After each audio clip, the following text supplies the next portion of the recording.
How are we doing here? We'll give it another minute, eh, Kent, and then we'll get started.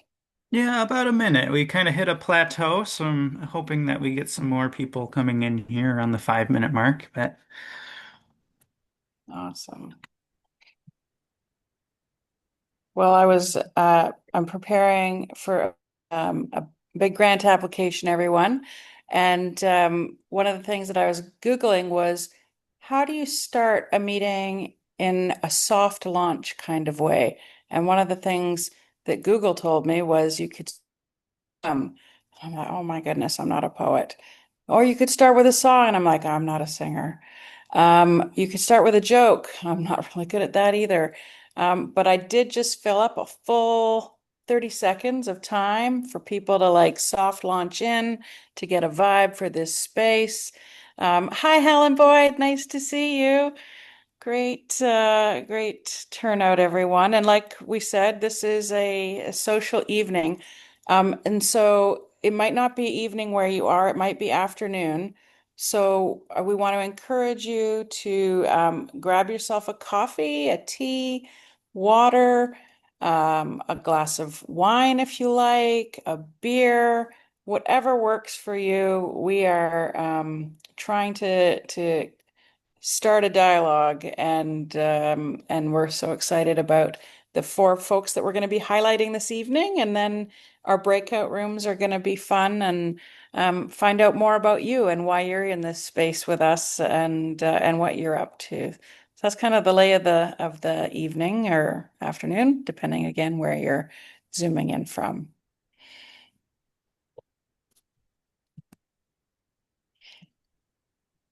Maybe next time I'll have a poem ready, that'll be our new challenge. right?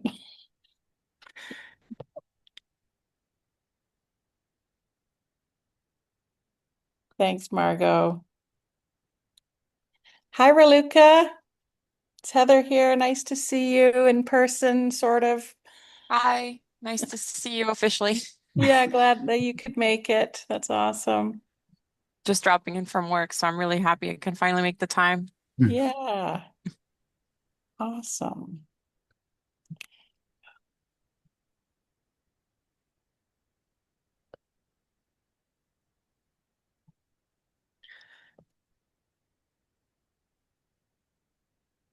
Well, Heather, I could lay out the agenda for the evening, and then if you want to do a broad land acknowledgement for us again, just because you do a lovely job of it. Thanks. Sure. Okay. All right. Well, welcome everyone. Like I said, we have a wonderful evening planned for you all. We have four guests that will be joining us in a fireside chat. So we'll get to hear their stories and how they use planetary health in their roles. And so we'll take about the first 45 minutes to do that, to hear from them. And then we're going to go into breakout rooms for about 25 minutes or so, facilitated by committee members, and then having one of the panelists in each of those breakout rooms. And then the last 15 minutes or so, we'll come back together and we'll share some of what we heard either in the breakout room or just overall um, gleanings from this evening. And then we'll adjourn and see each other again in January, I believe.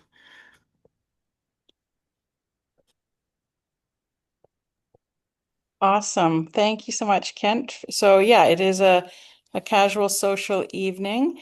And so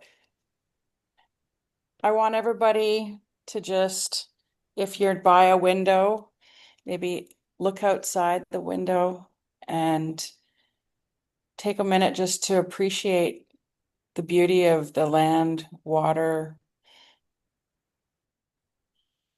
all of the other than humans that you might see or know are out there, but maybe cannot see.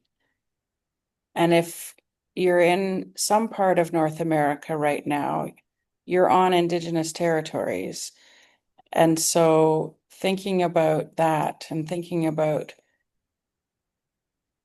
what is it that has made it a special place to you, and to consider how special this is to the Indigenous peoples who have lived there since time immemorial. And to think about how they have and continue to nurture the land and the water and the air in the and all of their relations, and how you might be contributing to that work now, especially as you embrace a planetary health framework for your work, your play, your practice, your studies, and to acknowledge that that things weren't always this the way they are with our current climate crisis, with our loss in biodiversity, with the pollution that's affecting the health and well-being of all living things, and just to appreciate what we can learn from Indigenous peoples about these places and how to be better carers of these places. And so, yeah, just take a minute to um, reflect on that and to think about, how can we contribute to that work? How can we encourage others to participate and learn from Indigenous peoples about the ways in which um, they have cared for the land and not had the impact that we've had through our capitalist and settler colonial ways in North America, so-called North America. Um, so thank you for just thinking about that for a few minutes before we get into hearing about, and I think we might hear about that a little bit from some of our panelists and what's motivated them to be in this space. Yeah. So that was a very unscripted land acknowledgement, which might have sounded a bit weird, but I think it's important to be unscripted. I think it's just important to speak from the heart, and that's what I was doing right now. And I want to acknowledge the land and territories that I'm currently in, not in North America at the moment, in the Caribbean, and just so deeply appreciate the way in which St. Lucians care for their islands. It's beautiful. So thank you so much. I'm going to now turn it back to Kent. If you would like to carry from here. I can't remember what our order is. Sorry.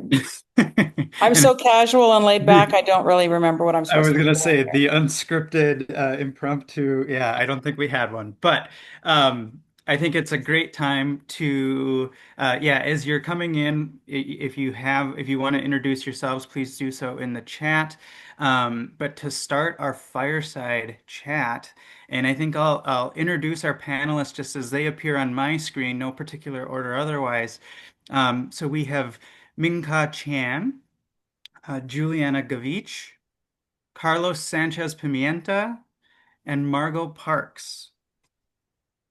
And the first question for you all, I think going in that order, so starting with Ming-Ka, um, introduction of yourself, so your people, ancestry, your place, where you live, the territory that you live on, and then your academic or professional role. So we like to hear the story of self in this group. It's something that we try to strive for more so than just I'm so and so, and this is so tell us your story in your introduction. Um, and so yeah, so Ming Ka, if you don't mind starting us off. Thanks. So Ming-Ka is my first name. Chan's my last name, or Tan Ming-Ka is. So I'm Cantonese by background. Immigrated here when I was 7 to Canada. My pronouns are she and her. I'm a mother, a partner, and currently living in Winnipeg. So that's Treaty 1 territory, the ancestral lands of the Anishinaabe and Innu nations, and homeland of the Red River Métis. Academically, I am a pediatric clinician educator and professor at the University of Manitoba. I work in leadership education and social justice in terms of my academic work. And I'm also the current president for the Canadian Association for Medical Education. And really glad to be here. So thank you. Wonderful. Thank you and welcome. Juliana, how about you? Good evening, most of you. I think we're all in the similar time zones or close to it. My name is Julianna Gwiszcz, she, her pronouns, and I stand for justice, healing, regeneration, and the interconnected flourishing of people with planet. I was born and raised in the USA, but my family descends from Polish, Irish, and German heritage. Currently, just recently relocated to the Northern Virginia region on the ancestral lands of the Manahoac and Piscataway Kanoy tribal nations. I currently serve as the Associate Director of the Institute for Sustainable Earth at George Mason University, where I work to catalyze transformative and transdisciplinary research, innovation, and learning and action in service of a just, resilient, regenerative, and sustainable world for all. And I come to Mason actually more recently from the Julianne Wrigley Global Futures Laboratory and Global Institute of Sustainability and Innovation at Arizona State University, where I wore a lot of different hats, but among those most recently was a Senior Global Futures and Sustainability Scientist and Program Manager with GFL and its Lightworks initiative, which focused largely on just energy transitions. At least that was the work I was largely engaged in, and capacity building and engagement lead with the UNESCO Most Bridges Sustainability Science Coalition and Flagship Hub. And I just wanted to share that, I've had a lot of different roles and responsibilities throughout my career, but I really see the kinds of ways I've tried to show up in the world as a transformations catalyst and justice-driven leader, a scholar practivist, a social worker healer, a connector and bridge builder, a community organizer, an engagement specialist, trusted partner, friend, and community member, reliable resource, collaborator, advisor, and mentor, and an advocate and voice for the marginalized, silenced, and oppressed. I'll stop there. Wonderful and quite the introduction. Thank you, Juliana. And we will move along to Carlos. Thank you so much. I am delighted to be here with all of you sharing this space. And I prepared a little 3-minute story about myself because I think our identities and who we are and where we come from matter a lot for planetary health. So let me tell you a little bit about that. My name is Carlos Sanchez-Pimienta. I'm a PhD candidate at the University of Toronto. And in my dissertation work, I explore the underpinning assumptions of planetary health, education, and practice. Today, I'm joining you from the city of Guadalajara in Mexico, where I was born and raised. And this is also a land that has been shared by many indigenous peoples, including the Wixárika, the Coca, and the Tecueje. I was raised as a mestizo, and mestizo people in Mexico are people of mixed heritage. And this identity category was introduced by the Spanish during the time of the colony, yet this identity continues to be used. And it's important to note that this is a category that has been historically used to try to erase indigenous and Afro-descendant identities while advancing a project tied to whiteness for Mexico's population. So for people like me who have ancestors to indigenous ancestors to Mexico, although I don't know from which nations, and also I have a known ancestor from Spain, I feel like I inhabit a paradox because I most acknowledge that I embody in Mexico a relational position of whiteness when compared to indigenous peoples in Mexico, while at the same time refusing to let this colonial narrative of mestizaje to fully define who I am. So I was telling you that this type of positioning is important for me because I think that the specific kind of human that we seek to be matters for planetary health. We are living, for example, in a time where this race towards critical minerals and other commodities are disproportionately impacting indigenous peoples, indigenous lands, and global south communities. And so thinking about this in the context of Mexico, how was it that a country that had about 60 to 70% of indigenous peoples when it achieved independence now only has about 15% of the population identifying as indigenous? Notably, in this case, the main force is not immigration. Instead, this shift is associated with the education system. Because with our free public education system, we got a system that prescribed Spanish to us, and it also prescribed a mestizo way of thinking and moving through the world, trying to disregard and even despise indigenous peoples, languages, economies, and ways of living. And so instead, kids in schools were socialized through Euro-Western assumptions, fostering the desire for certain forms of governance and production that are now associated with this surpassing of the planetary health boundaries that are sustaining the life of all beings on Earth. And so these words that I am saying are not new. There's many scholars and intellectuals who have been denouncing that the people who have been counted as fully human have not been everyone. And there's many peoples who have been historically excluded. For example, women, indigenous peoples, people with disabilities, gender diverse peoples, etc. So I think it's very important that we pay attention to how culturally specific ways of understanding the human have very material consequences on the determinants of health. For example, these assumptions guide how we build cities, perhaps for some abilities and not for others. And also they guide how we manage natural environments, prioritizing some forms of development against others. So to close this participation, I invite you to reflect with me. When we say that human health is part of planetary health, which kind of human are we thinking about? Thank you. I'm excited for this group. Oh, thank you, Carlos. That was wonderful. A wonderful introduction. And then last but not least, Margot, would you please introduce yourself? Yes, it's very evocative for me to be in this wonderful circle. Thank you to the organizers for creating this space together and for those fantastic original introductions. I only have one scripted part of my introduction, and that is to begin warmly from Aotearoa, New Zealand, by sharing Kia ora tātou, ko mau katoa te maunga, ko taere te awa, no tairi mouth aho, ko Parkes toko whānau, ko Margot toko ingoa. So I've just offered you a pepeha that is, it carries a lot of meaning for me to be acknowledging in Aotearoa, New Zealand, where I currently sit and where I'm from, where I was born, on the Kaitahu territories of the Arowhenua Runanga.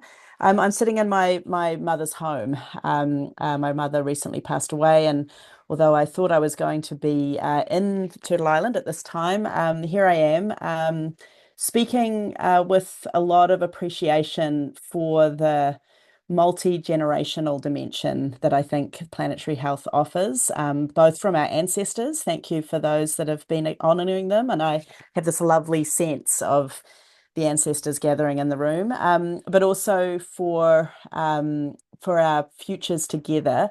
That it's so important to have this large stretch of time, whether it's the Joanna Macy all the way through deep ecology and the origins of the universe, which can be very helpful in these difficult times, or through the right to the present moment when we're choosing to gather.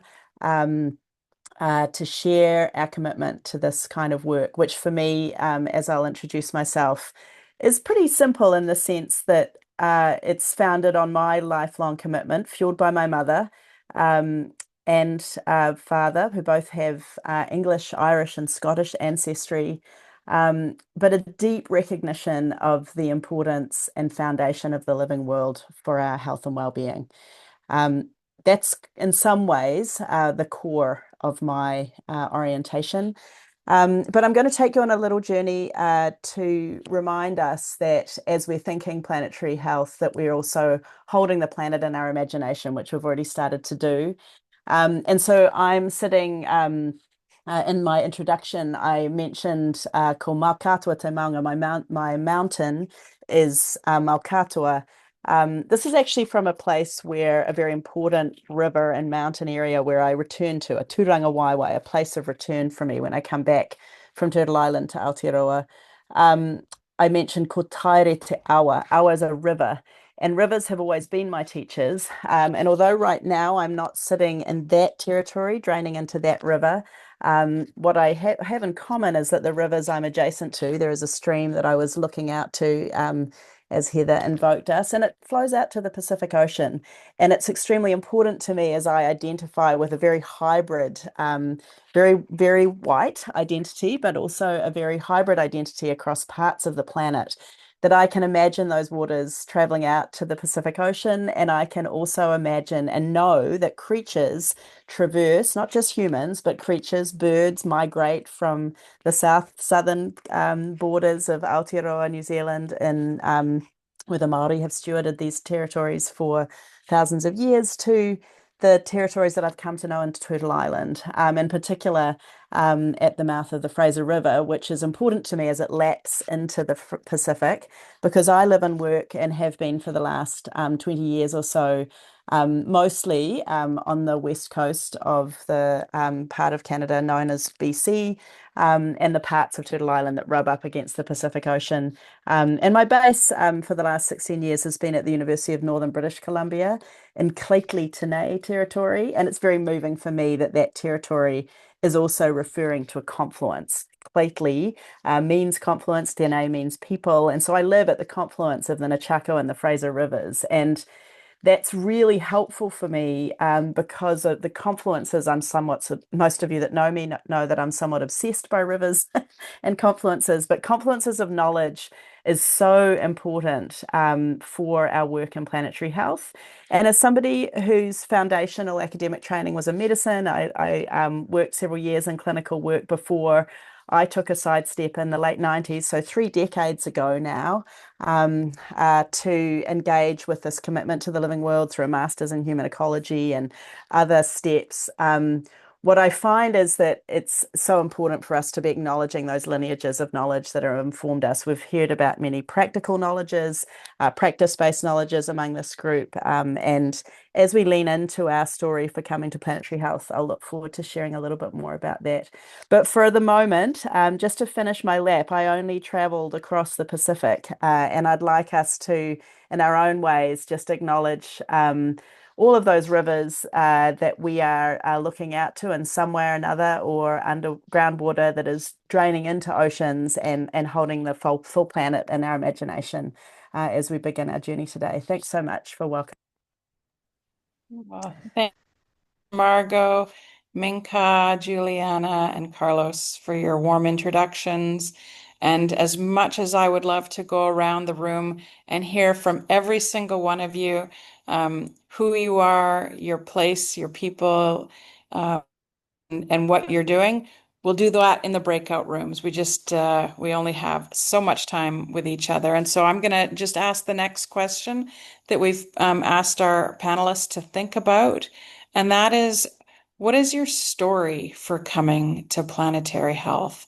Was there a particular aha moment when you realized that this is the to approach your work, your academics, your personal life? What brought you to Planetary Health? So maybe we could begin with Julianna, and then we'll go Julianna just in terms of preparation, Julianna, Carlos, Margot, Ming-Ka. Thank you. So I'll begin by just kind of giving you a better sense of my very transdisciplinary background, which I think is aligned with Planetary Health and its framing. But I stem from a very scholar and practice-based education and training into humanities, arts, and social sciences, everything from English literature to social work to anthropology and sustainability, really diving deep into the diverse ways of knowing and being and experiencing the world. And I think that really is resonating with a lot of what we've heard already today. But it's allowed me to apply this to a wide range of fields and challenges from the local to global context. It's exposed me really to the deep suffering and trauma, but also the celebration and joy that we've witnessed in communities around the world. And the kind of work I've been engaged in throughout my career is very intersectional, or to use Margot's words, the confluence of different ways of experiencing these challenges. And I see these as very interdependent on each other, from social justice and environmental and climate justice to global and planetary health, or climate and health focus, sustainability and international sustainable development, climate change and climate resilience, disaster prevention, preparedness and response, human rights, indigenous rights, environmental rights, storytelling and narratives for social change, youth leadership development. I could go on and on. I've done a lot of different things, but what has always been a through line throughout my career has been this deep embeddedness in the intersectional human-environment relationship. And whether I've called it planetary health before or not, I'm more newer to the Planetary Health Alliance, but the way that I've come at my work has been around this core purpose and anchoring in that core purpose, which is advancing the transformation in support of justice, healing, resilience, and that interconnected flourishing of people with planet. And it's all driven by this commitment to prevent and heal the harm and trauma we've inflicted upon one another and Mother Earth for generations. And that has been my compass throughout my lifetime, but it's also been something that I've really benefited from seeing and witnessing up front, that trauma and that suffering and the ways in which we are damaging each other and damaging our planet at the same time. And that cyclical process and the way that we are ignoring those intersectionalities and trying to approach and address solutions, quote unquote, solutions to some of these sustainability and climate challenges. And I also want to highlight too that all of this really comes from my anchoring in core values and principles of justice, of diversity in all its forms, of respect and inherent dignity of all life forms, of trust, reciprocity, belonging, equity, authenticity, inclusivity, community and interdependence, collective well-being, and embracing the lived experience of others, and also coming at this work and this way of knowing from a deep, deep place of humility, which has been my greatest lesson throughout my career, essentially. And I really just want to highlight that two areas I have continued and been engaged in throughout that I think are really relevant to our discussion today, but also have informed how I come out my current work, which we'll talk about next, is, thinking about this kind of regenerative approach that has been embedded in Indigenous culture throughout its entire history, and how we have exploited and relegated to the margin those whose voices are essentially the ones that need to be guiding the way, and recentering those voices and recentering that wisdom and that those ways of engaging with our natural world is, I think, a really critical part of all of this. So I'll stop there for now, but that's a big part of where my foundations in this work. Thanks so much, Juliana. I think when I was coming up with these questions that we were going to ask the panelists, one of the things that I think about when it's about coming to something, I often think, is there anything from our childhood that also might have been like a little moment in our childhood that sort of sparked a journey here? And I wonder if that at all, and if so, I just wanted to give you a chance to speak to it before we go to the next person. Absolutely. I was actually going to address this in how I talked about my current work, but I can talk about it now, which is that is very deeply personal for me. Absolutely. And it started in my childhood, the kind of exposure of recognizing the work that I'm very deeply engaged in now around climate and health, but those intersections between the well-being of people and planet and the need to really be thinking about these cohesively came from a very deep personal experience with chronic health disease that came through Lyme disease, which is now a big challenge that's becoming more and more exacerbated by climate change. But it's one of many different health conditions and impacts on human health and our planet that is essentially becoming more pervasive by this climate crisis that we're in. And I would call it a climate health crisis. And so that experience really awoke me to both the traumatic reality of nature as both harm, but also healing power. And the deep connection to nature is actually a big part of my own healing journey from that chronic disease, and how it's really guided me in terms of my ongoing transformation and healing and the way that I show up in the world, and how nature has been a core part of that process. So recognizing that we are dependent on each other and that we need each other, but also that we are essentially one another's life forces. So thank you. Wow. Thank you so much for sharing that, Juliana. We appreciate that. Carlos, over to you. Yes, thank you, Heather. I was actually going to share a story of my youth. I was 17 years old, and I used to love photography and carry a camera with me all the time. And I was part of an online community of photographers. And one day I received an invitation to go to a part of my hometown that I didn't know. It was part of the metropolitan area, to the municipality of El Salto, where there is the second largest industrial corridor of my country. And so when I arrived to the activity, I realized that it was an event organized by a community organization called Un Salto de Vida, or A Leap of Life. And they called the activity a tour of the horrors. And it was called like that because it was a driving and walking tour to visit the key sites of pollution in the watershed that stem from more than 700 enterprises discharging into the same river, the Santiago River. So, as a youth, this experience was quite shocking because I saw some migratory birds being dead. I smelled rotten egg coming from streams. I saw a waterfall with toxic foam at its base as the water was leaping. And so, this experience was very moving for me.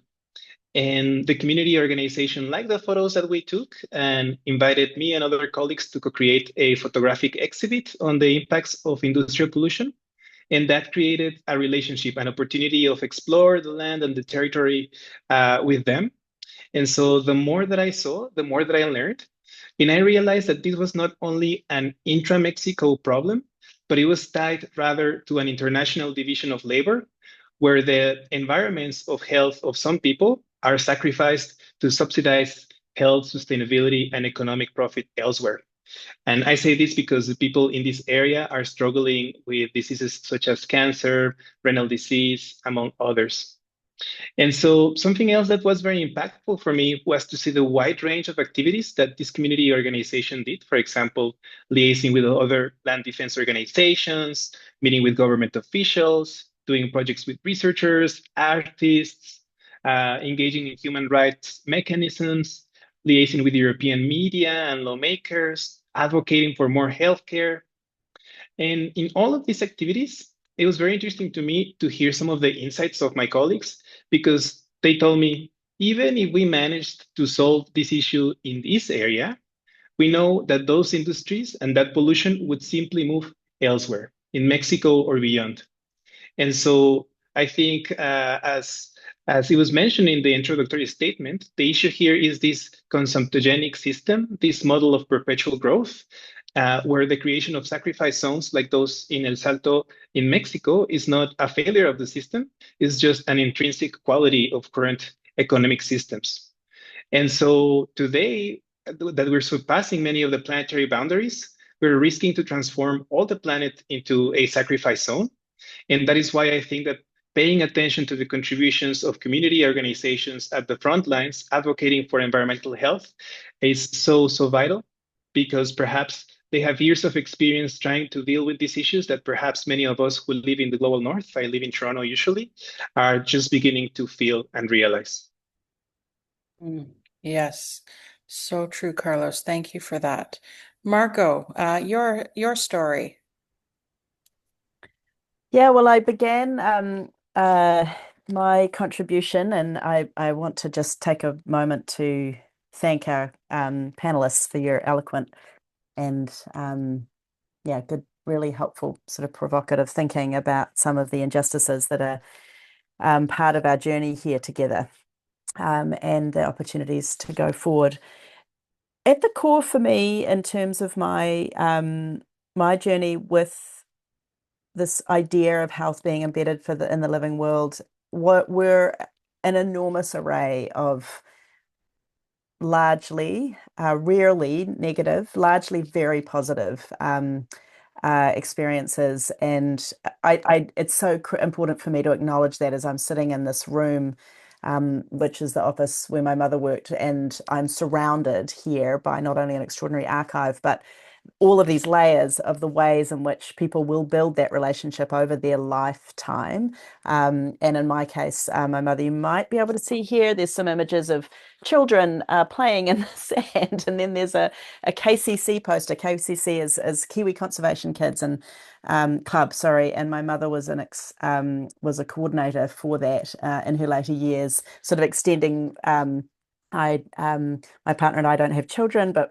mum extended her grandmotherness to educating a whole next generation of kids with that spark of excitement about the living world. And that element for me was all through my life. And going to medical school, I was really baffled, just quite genuinely baffled. I love medical school. I actually really enjoyed clinical work, and I still miss it, although I do feel that I am practicing it in all sorts of ways. In fact, I've been joking at the moment of as I'm in another part of the planet, thinking of myself as a planetary health locum. You might find that amusing.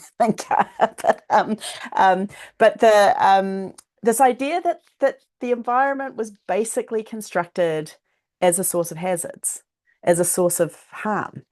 And it just completely did not resonate with my lived experience of, and in fact, one of the things that drew me as a junior doctor to make this quite big leap to go and do a master's in human ecology in Belgium with an extraordinarily international group of colleagues, understanding these connections between humans and ecology, was this idea that ecology, with its deep relational kind of nested way of understanding the world, resonated very well with my sense of human beings nested within families, within communities, within the planet. Um, and um, and so this idea of, for me, ecology is really important for me, not because it's the right way of doing it, but it is one of the ways. Sorry about the phone. That's the landline. Do you remember what those were? Um, um, uh, yeah, so it's this idea of ecology at the core of eco. We see ecology, we see economics, we see ecology, we see ecosystems. At the core of that is this notion of oikos, which is, of course, not a source of hazards. Oikos means home, the same word as economy. And so that driver of how is it that I am a health professional with no pathway to understand in the mid-90s the importance of the living world, except through toxicology and through epidemiology and very linear ways of thinking, that just simply did not resonate. So human ecology and my extraordinarily international colleagues, and as it turns out, my partner of the last 28 years, was an incredible opening for me in terms of recognizing that there are multiple ways of understanding that, including through Indigenous knowledge systems. And so it also was very motivating for me I came back to New Zealand to do my PhD, which was focused on rivers, and that has been this deep, helpful place of return for me because of their deep connectedness with the living world and the obvious ways in which that has both hazards but also is informing our home when we're thinking about health and well-being in its fullest sense. And as I stepped into and started building my relationship with Turtle Island, which was a surprise to me. I'd traveled a lot, and I actually had very little interest in North America, to be honest. It was a very interesting pull for me as I started to see the witnessing of the depth of Indigenous knowledges, the sort of resonance with other ways of understanding, with a continental scale understanding. I'm an islander, and that was very compelling to me. I had the good fortune of living in Hawaii, which is obviously a total outlier for Turtle Island, but is still bridging to the United States, and all of those colonial pressures and this extraordinary recognition that there is so many ways for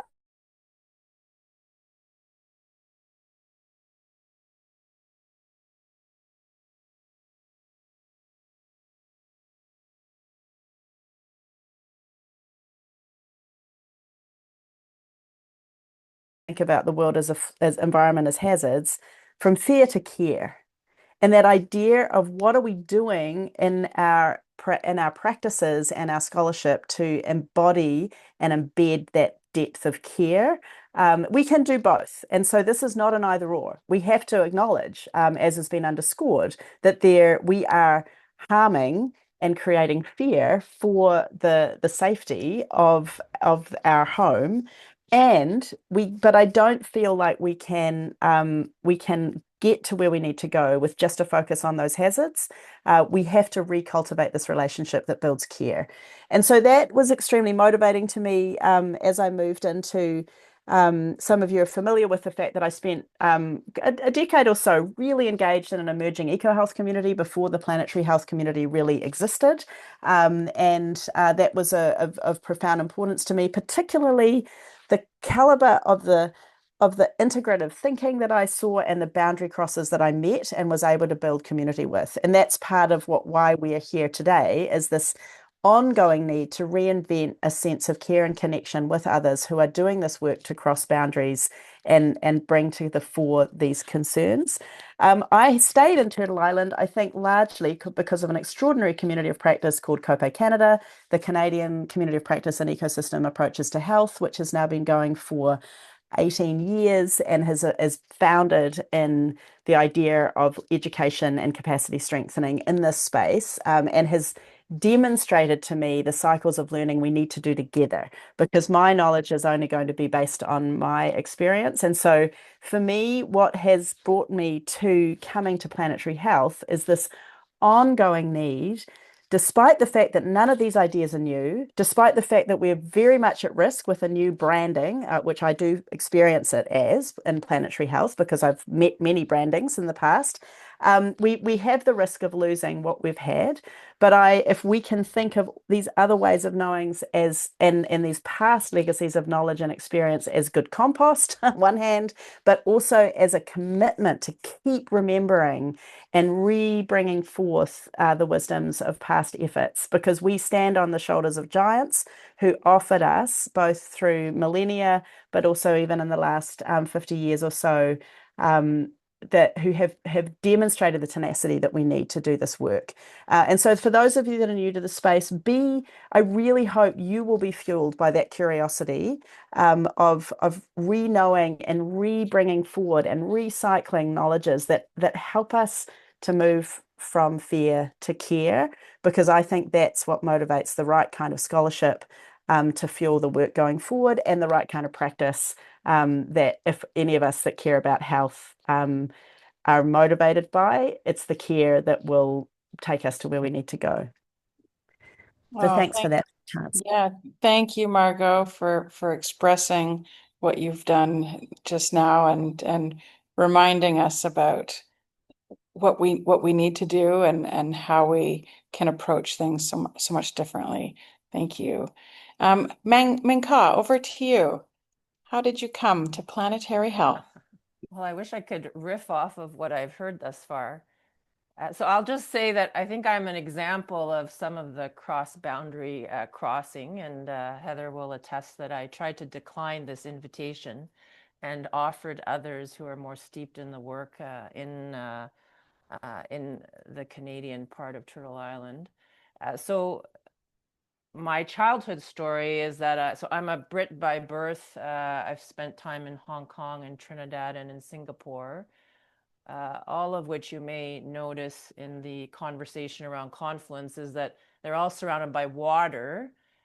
So these experiences, I think, gave me a connection to nature. I remember both seeing the garbage that would be left on beaches, some of the most incredible beaches in the world, and also the incredible beauty of nature at the same time. So that, I guess, paradox. And I think these experiences also expose me to diverse peoples, cultures. And I could see, even at a young age, some of the significant inequities of both how animals were treated differently in these jurisdictions, as well as people. Who and what was valued, who had power, etc. I'll say that professionally, my journey is rooted in reconciliation. So my clinical work is on Treaty 5, which is much more recent. I used to be a hospitalist in Winnipeg.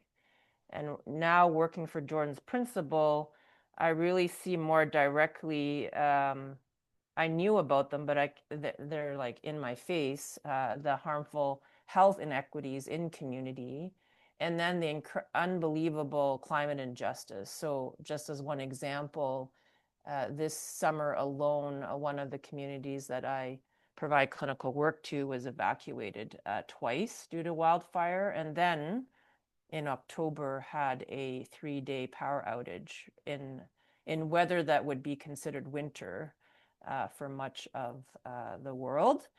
with no backup generators in place. So all within a space of 3 months, they had significant weather-related, I'll just say, harm.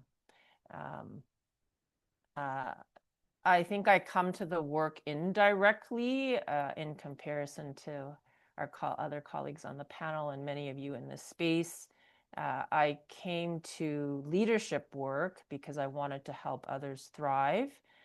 I thought of that as a way forward as leadership development, and quickly realized that without addressing how unwelcome we are or our spaces are and how unhealthy spaces can be, I wasn't going to help anyone thrive without addressing inequities, both socially and around climate change. And I think the other part of my work is that, so at the heart of me, I'm an educator, and I think I really have tried to think about how we support leaders to address climate change, particularly in healthcare, and address climate injustice, as well as the broader social justice mandates. And I really appreciated, Margot, your comment about both working in fear and working in the space of care needs to be the way that we move forward. So thank you for the opportunity to share. Thank you all. And Ming-Ka, I think you summarized it well of identifying these problems and injustices in the world and making that step, even if it's outside of what you thought life looked like or what you were, went to school to do or what have you, to help not only address that issue, but for others to thrive in their environments while also making those suitable environments for everyone. But I think you summed that up nicely for the rest of the group as well. We will move on to the final question of the panel here before breakout. And that is to know, how are you engaging a planetary health framework in your current work, research, or practice? And we will start with Carlos, then go to Margot, Ming-Ka, and end with Julianna. Great, thank you so much. In my case, I'm also very interested in planetary health education. And particularly, I'm interested in this invitation to see humans as part of nature. And I completely agree with this goal.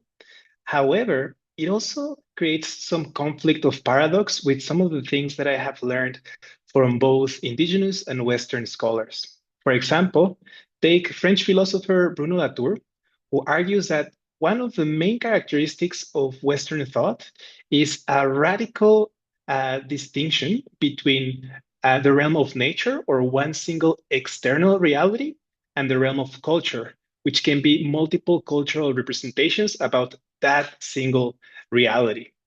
And so this particular definition of how reality is underpins much of my research, of our research methodologies and frameworks. But it's not the only one that exists. For example, by reading Chris scholar Sean Wilson and his work about developing an indigenous research paradigm, I learned that for many indigenous knowledge systems, this is not the understanding of reality. Reality can be instead understood as an interconnected network of relationships. So this means that there's different ways to conceptualize reality, but also different ways to practice reality. That is why, for example, the Zapatista movement in Mexico calls for a world of many worlds or a world of many realities. And so I'm very interested in how this idea of a world that fits many worlds can help us in our planetary health practice. And this may be a new idea to you, so I will share a story about my dissertation fieldwork that exemplifies how this notion can help us improve our practice. And this story took place in the Lake Chapala, which is the largest of Mexico, which is also the home to the Coca indigenous peoples. And unfortunately, it's also a region where there is a very high incidence of chronic kidney disease. The causes are not clear, but there's many cases. And so the event was about community presentations and scientific presentations about environmental health. And one of the presentations captured my attention. It was about describing the quality levels of the Chapada Lake according to a study that took several samples of the lake and tested for 5 different pollutants. And so, against what I was expecting, I heard that the water quality was within safe levels for recreational activities. So I was pleasantly surprised. But then in the question and answer period, one of my colleagues from Un Salto de Vida, who has over 20 years of experience defending this territory, his name is Enrique Enciso, and he granted me permission to share this story. He was visibly upset and he asked the scientist, so if you're telling us that the water is clean, then where are the whitefish and where are the other plants and animals that used to inhabit this environment? Now let's pause for a second and let's look at this story from 2 lenses, from the lens of a single reality and from the lenses of a world of many worlds. From the lens of a single reality, we may perhaps think that my colleague Enrique did not quite understand the scope of the claim of the scientist. Indeed, the scientist was not saying that the water was clean. The scientist was just saying that for the samples and the 5 pollutants studied, the threshold levels coincided with the recreational levels. However, let's take a look at what could happen if we look at this same story from a world of many worlds. In this case, we could perhaps appreciate that in this story, there are 2 contending ways to identify whether pollution exists in Chapala Lake. One based on pollutants and the other based on the presence of animals and plants like the whitefish. And so, whereas in the single reality, we're trying to know like what is the best way of knowing, what is the way, the form of knowing that better correlates with that external reality. In a world of many worlds, we're trying to see how is it that we can better engage and collaborate with each other. So for example, in this case, what if Western science was in service of helping communities bring back the conditions that allowed the life of the whitefish to thrive in this watershed? Perhaps this form of relationship could allow for better planetary health outcomes. And that is why I think we should embrace this idea of a world of many worlds.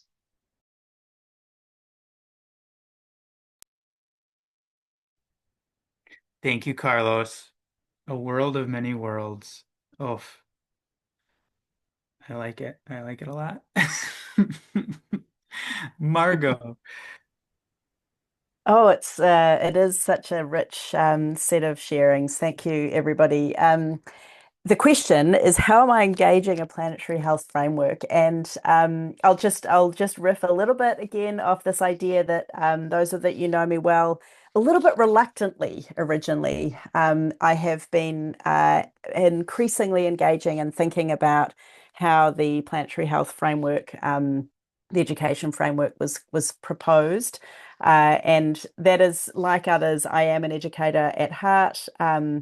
Both my mother an educator and my father an orthodontist. This idea of how do we get people reconnecting with learning that can then be put into practice. So I love this practice, this idea. I'm a very applied thinker. I'm really interested in how is our daily life going to shift because of what we're doing in terms of education. And so I've had many passions in terms of what I would sort of now put under the overall framing of planetary health.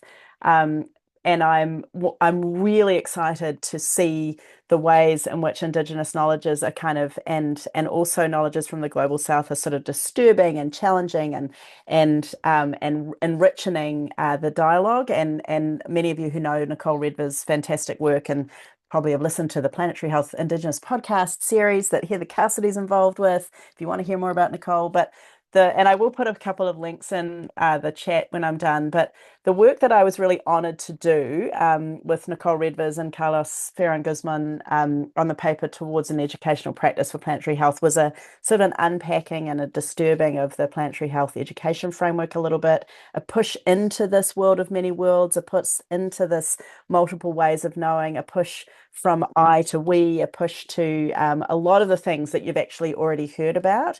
And we know that can be prevented both in our education framework, but my current passion is in that working with people that are already in the workforce. And this is a slightly unglamorous space. I think I come to it truly because of my work in as a clinician and this idea of what is professional development. How do we keep ourselves as lifelong learners?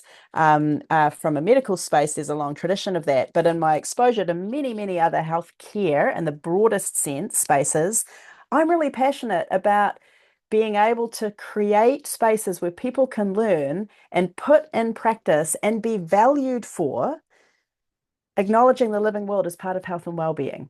The fact that that is still so rare for so many healthcare practitioners, if they actually are making connection with the world outside of their clinic and the living world that is sustaining the lives of the people that they're caring for, it is considered fringe, it is considered strange, it is considered somehow an agenda. It is, and it's that absurdity has become a little bit of a passion point for me at the moment.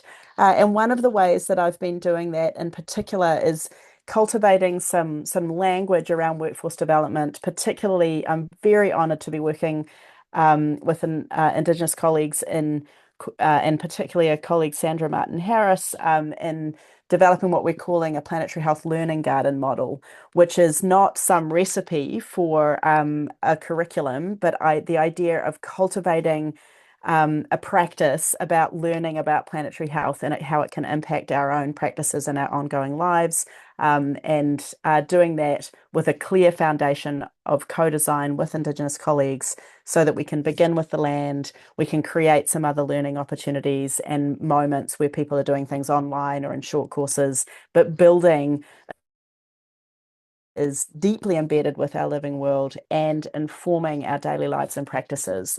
And it's fun work, it's generative work, it's connecting work, and what I'm absolutely fascinated by, given the undervaluing of professional development across many professions, is how to refuel this important space.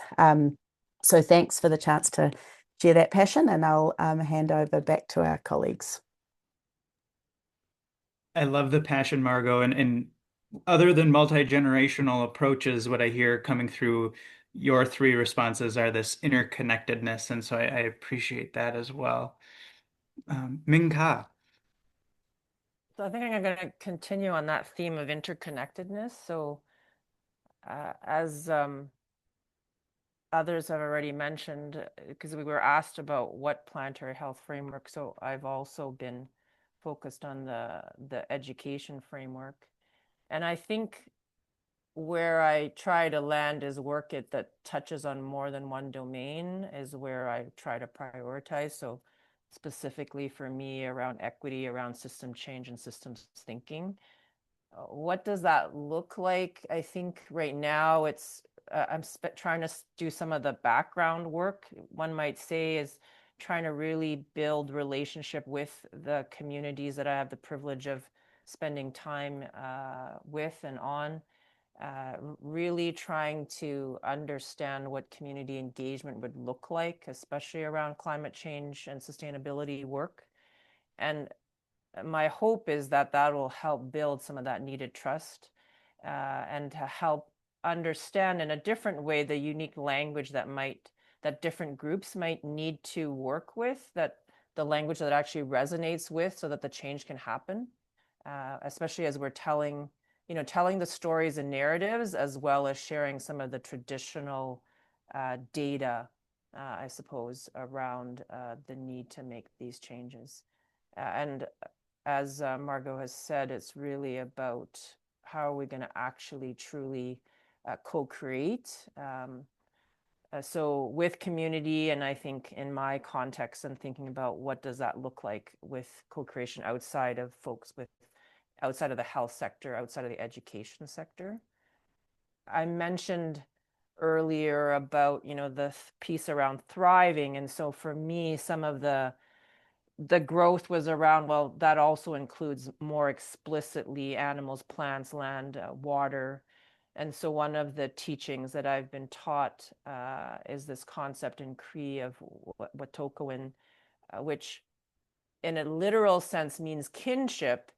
In the Cree world view of interconnectedness, it's about people, animals, plants, and all of the natural systems. And so they naturally talk about, being in good relations, having things in balance and connected. And I really appreciate my opportunities to learn from First Nations, Métis, and Inuit folks, both in community as well as the leaders in our various sectors. So, and hope to continue that journey. Thank you. Thank you, Ming-Ka. I appreciate your curiosity and maybe in a way humility of I don't know everything and I'm going to be an open sponge to absorb that, and then also helping to lay the foundations for this work in the communities and with the populations that you work with, while also allowing for that co-creation and building that shared language to establish and maybe continue trust. Yeah, I appreciate that as well. Julianna. Thank you, everybody. It's just such a privilege to be in this space with you all. But I think also connecting the dots a little bit on what some of others have said. I come at this work.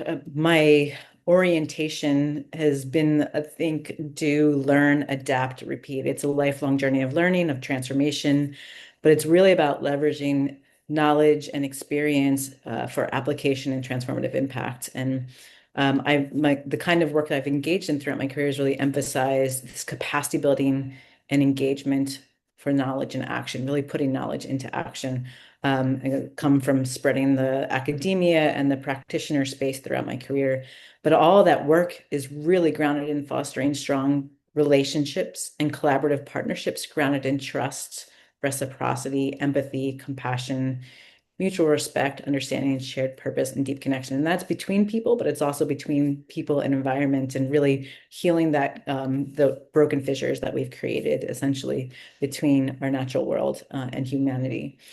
And I really believe that it's only through uniting in shared purpose and harnessing our collective wisdom and that capacity inherent in these relationships that we can address these intersecting social and ecological justice, planetary health, and sustainable well-being concerns that I've witnessed firsthand and have learned so deeply from the communities I've worked with around the world.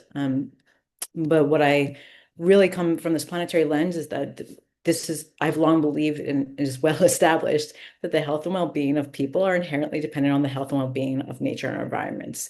When we destroy our planet, we destroy ourselves, starting with the most vulnerable from that justice and equity lens.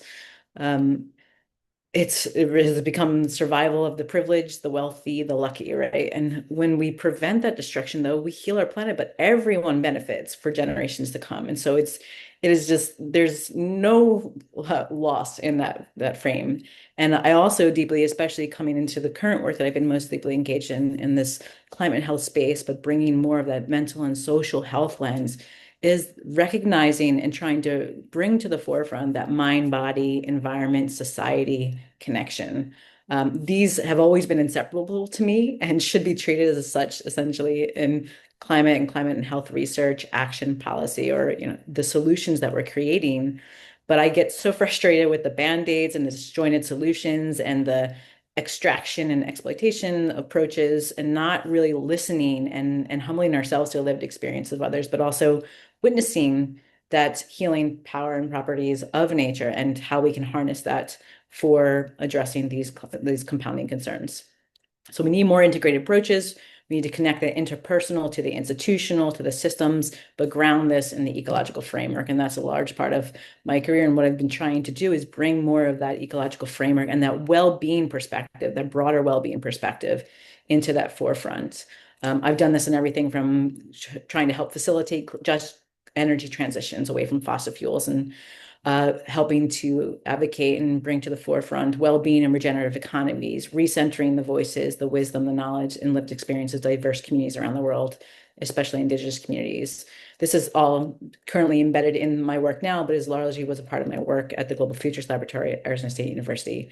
But what I've personally been doing most recently in the past several years has been reconnecting deeper and tapping into my social work roots, which has really brought me back to this, well, brought me into more deeply this climate and health space and back to that mental and social health and well-being, framing it in the kind of work and how I show up with the most vulnerable, oppressed, and marginalized communities. And addressing this from the lens of climate change, where we recognize that climate change, the climate crisis, is a public health and global health crisis. It intersects across everything I've ever worked in. It interfaces with all forms of harm and suffering, and it is a root cause that we need to be addressing and challenging. And so that, to me, has become front and center, an urgent issue that I've been trying to address from the climate and health research, education, practice, and advocacy and action landscape. And why climate and health? Why now? Other than it's one of the most pressing global and climate health crises and intersecting threats around environmental and social justice of our time. But it's also something that intersects with the ways in which we think about what well-being means and what it looks like to have flourishing and thriving and not just surviving. And that has been the endless battle or cycle of like sustainability. It's more than just getting by and being resilient. It's about creating a world where we all thrive, where nature thrives, and can flourish interconnectively.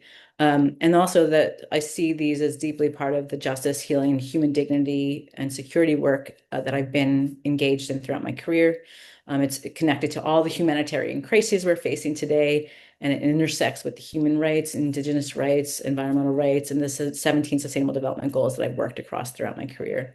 But as I started to talk about a little earlier, it's deeply personal for me. I've witnessed that devastation in communities from climate change all around the world. I've seen it firsthand, the disabling, the displacement, the direct impacts on health, but also the more long-term implications of what that looks like for being able to thrive and have a life that's grounded in well-being.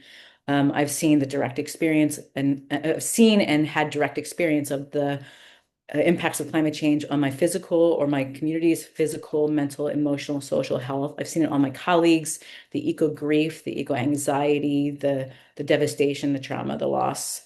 These are very real. They're happening now, but also I've witnessed it in the ways that it exacerbates those injustices and inequities, the chronic disease, those who are impacted by resource insecurity, the heightened risks and vulnerability that we're placing on communities who have had the least to contribute to these challenges.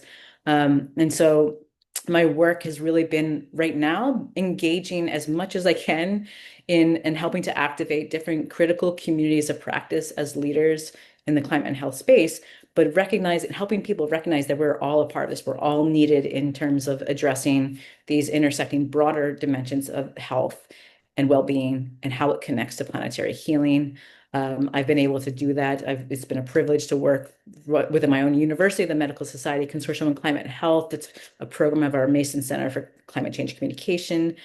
They've been doing an amazing job in the traditional health medical professions. I'm trying to bring more of those other types of allied professional communities to practice into the space front and center as leaders, like the social worker communities, my own background, which is a passion of mine right now, but to really help everybody see that we are you are needed. You're a part of this, that if you haven't yet found your place, that's okay. You're not alone in that, but you're essentially have something to offer. We're here to help. And in the meantime, recognize that you're not alone in this and that we're in this together. And essentially, we need everybody joining in shared purpose to address these compounding threats to our climate, to our environment, to people, and the well-being of humanity and our planet, which go hand in hand, as everybody has so eloquently put today. So I will stop there, but I just want to say thank you so much for being able to be a part of this incredible panel today. Thanks so much, Julianna, and what powerful words to wrap up our panel conversation with. Hannah, I wonder if you can create the screen so that we're all back together again, panelists and participants. I imagine that you all can imagine that Kent and I were behind the scenes texting with each other going, should we do the breakout or not? Do we have enough time? And we both agreed that no, we don't have enough time to do that. This is our first attempt at running something like this together. And we thought, well, we want people to come, but a 2-hour meeting is a big commitment. I feel like people are committed, and we probably should have done 2 hours. Instead, we're going to just open it up as an open mic for people's reflections, if you have some, about what you heard from our panelists today, and also an invitation for anybody who might like to become a panelist in the future, because I think this was such a rich conversation that if we had kept it short and just did quick intros around the room, we wouldn't have got the richness that we got from our amazing folks today, and just really full of gratitude for you taking a leap of faith on this first round, and that we would like to do more. So I have a few more sort of housekeeping announcements later on, but if people feel comfortable of turning on their cameras and joining us in community, that would be amazing. Of course, if you cannot, that's totally cool too. We just are going to have an open mic for about 10 minutes for people to reflect on what they've heard and share their thoughts. So I'll look for a hand and who would like to start us off?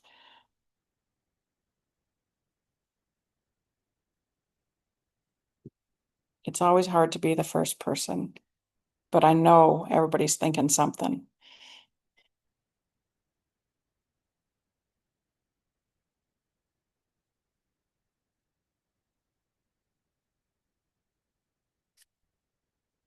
Yeah, Tim, go for it. Yeah, thanks very much to all the panelists and the organizers.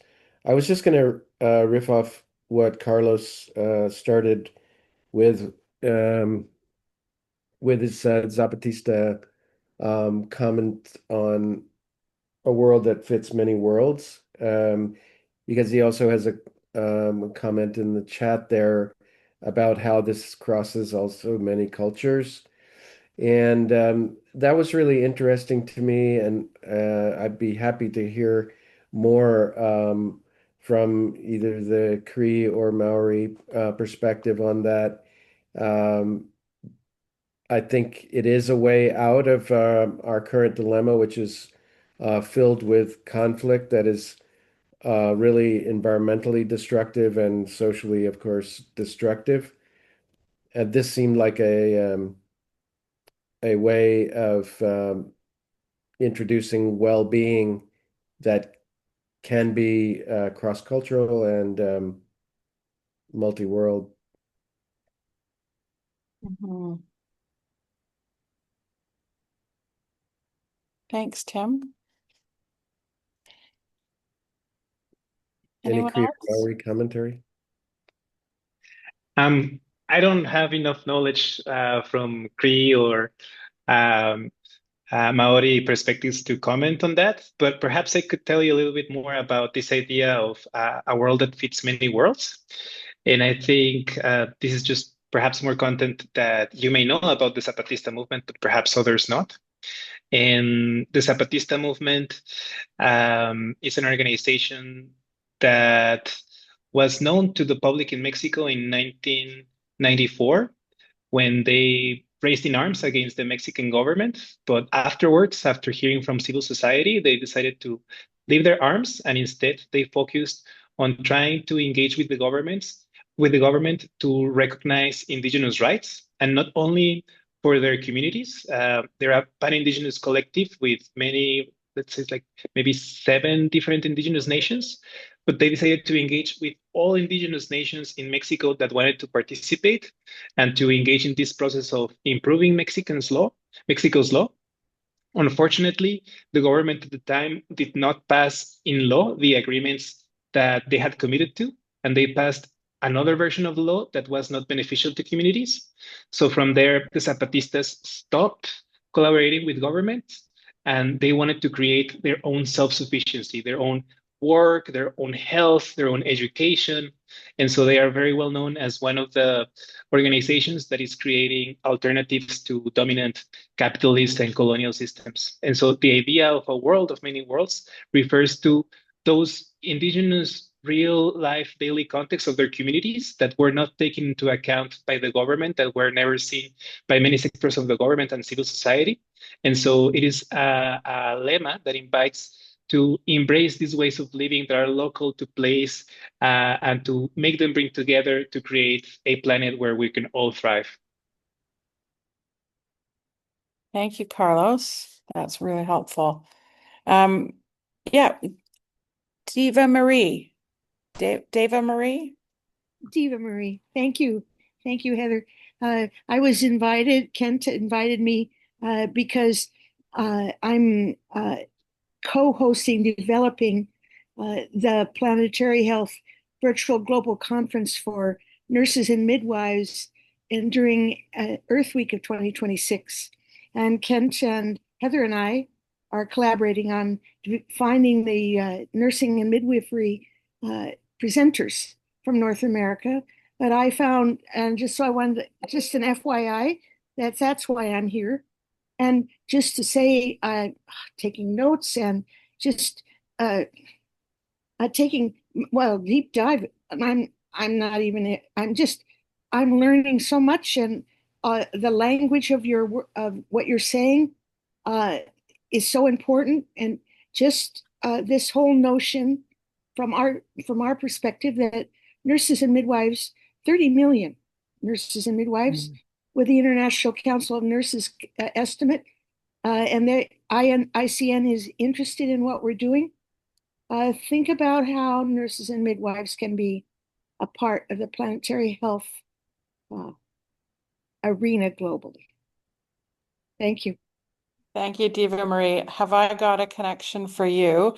I was just in Aotearoa or New Zealand and spent some really good time with some Maori midwives, so I can connect you by email. Ming-Ka. I put something in the chat based on Tim's question, and I'll just say that the nuance to, I guess, learning more around Cree and Maori teachings is we really should invite the, I guess, the elders and knowledge keepers in different cultures. It's different concepts for those terms to be the ones to share. Yeah. And I will just say that in my pediatric space, one which just demonstrates the difference in, and it really is an example of the story of from fear to care. So I think in Western culture, autism is seen as something to fear. In Maori, and I don't know how to quite pronounce it, I believe it's Tatawatanga. Their concept is it's someone who moves in their own time and space, is how they conceive of autistic children and adults. And so that to me just demonstrates the care part that we need to all really spend more time and space in. Thanks. Absolutely. Thank you, Ming-Ka. Margot. Yeah, thanks so much for these questions, and I agree entirely that it's what I really firmly agree with is how much we have to learn listening from and working with and learning about these concepts. And I'm pleased, Ming-Ka, that you gave an example of just in the language, certainly working with Sandra Martin Harris, who's a Wet'suwet'en knowledge keeper and elder with whom I'm working on the Planetary Health Learning Garden. And she's we joke she's doing her PhD looking at in Indigenous Wet'suwet'en language, the land and health and well-being, and her. It's just so exciting to see these words kind of resurfacing with these deep meanings from the language that also have practice associated with them. And Sandra and I joke that I'm her supervisor and she's my coach. It's kind of ridiculous because I don't even feel like I'm supervising her. We're just in this learning frenzy together. But it's I think there's some lovely patterns that we keep seeing as we observe the meaning that is embedded in the practices that Carlos was talking about and the words, for example, that Ming-Ka has offered here. And the lovely thing about so many Indigenous languages is that they're verb-based, not noun-based. And so there's an action component to them. So for those of us that are interested in this practice end of our understanding, there's often an invitation in these words. And so in the word that Ming-Ka shared, the tanga at the end of takiwatanga is that is the action. And so there's all these wonderful words like maramatanga, there is marama, which is care, and then there is the action of caring. And these words and kawanatanga is there's all of these different words, especially around stewardship and practice, that I feel that we are so often kind of bereft with. We end up with these weird polysyllabic English words that just don't quite carry the same depth of connection.